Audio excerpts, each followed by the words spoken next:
Well, we've got another edition of the Ingredient Face-Off, and today we are pitting the infamous Indian curry against Japanese curry. We say famous, rather. Here to unveil the challenge is Chef Sang Kim. Chef, welcome back to the kitchen. Thanks, Ben. Okay, listen, I don't eat a lot of curry. I've never been to India, I've never been to Japan.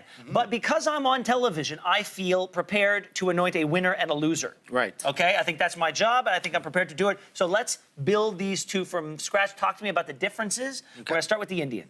Okay, well, you know, curry originated in India, Yes. in South India in particular, and the word curry comes from a Tamil, the etymology of the word comes from the Tamil language. So what we have here, what I've set up here is just a classic or typical type of South Indian type of curry. And what are the essentials? Yeah, well, Right. what are the essentials? We're talking spices here. Right. What you have is turmeric, you have coriander, you have cumin. That's the base that I put in there. There's also cinnamon and as well as cayenne. Okay.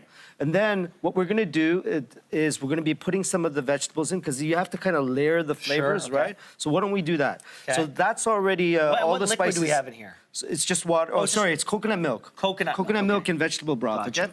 Okay. And then what we're going to do is we're going to add the vegetables. Okay. Now once we add the vegetables, Do I there's stir, or the do carrots. you Yeah, wanna let's leave- okay. stir it, right? Okay. Sweet potato, Okay, so you get a nice starchy right. bit. Sorry about that on your jacket. That's okay. Some tomato. Some tomato and some cauliflower. Now, are there certain vegetables that you just wouldn't put in an Indian curry? You know what? I don't know. I should check Wikipedia about that. Do a real deep dive because I think they put everything in Yeah. there. So this, it's sort of a catch-all, right? That's right. You can tailor it to your taste. Right. Okay. So after you've done that, what Yeah. you want to do is you want to let it simmer for about 30 minutes. And what I like to do is I'd like to put chickpeas in. Okay. Right? Canned chickpeas, drain To it. thicken it up. Yep. Okay. And then finish it off with some spinach. Okay.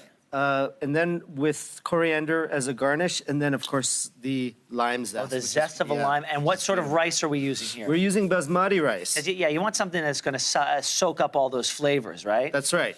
All right. So I'm going ready? in. I'm going in Okay. here. Let's try it. Carrot's my favorite, so I'm going to go carrot here. Basmati rice.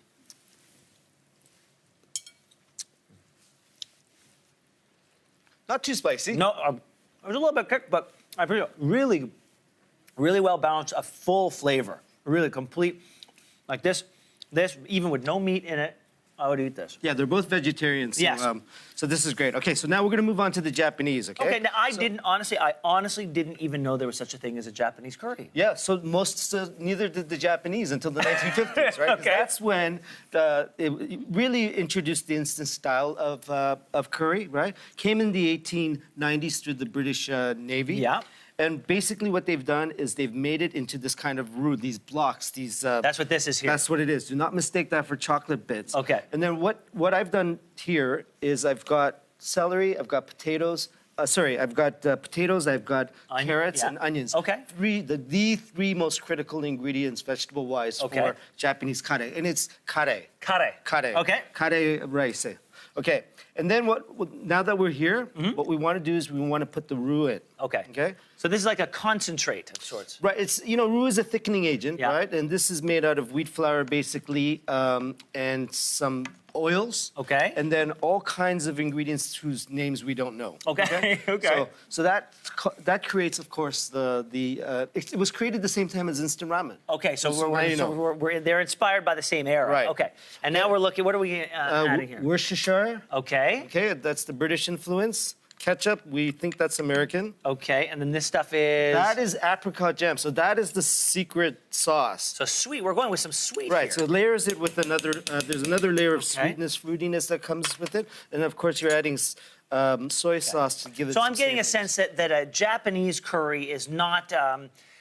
this seems more natural over here. We're using more authentic, organic ingredients than the Japanese version. Yeah, but what's natural to you is not necessarily That block of roux didn't look particularly natural to me. But I got a feeling you're going to choose one. I don't know. Indian one, but we'll see. You know my taste. Okay, Yeah, so okay. this what kind of rice are we using So on this one? we're using short grain, sticky Japanese rice, Okay. right? We'll garnish it with some pickled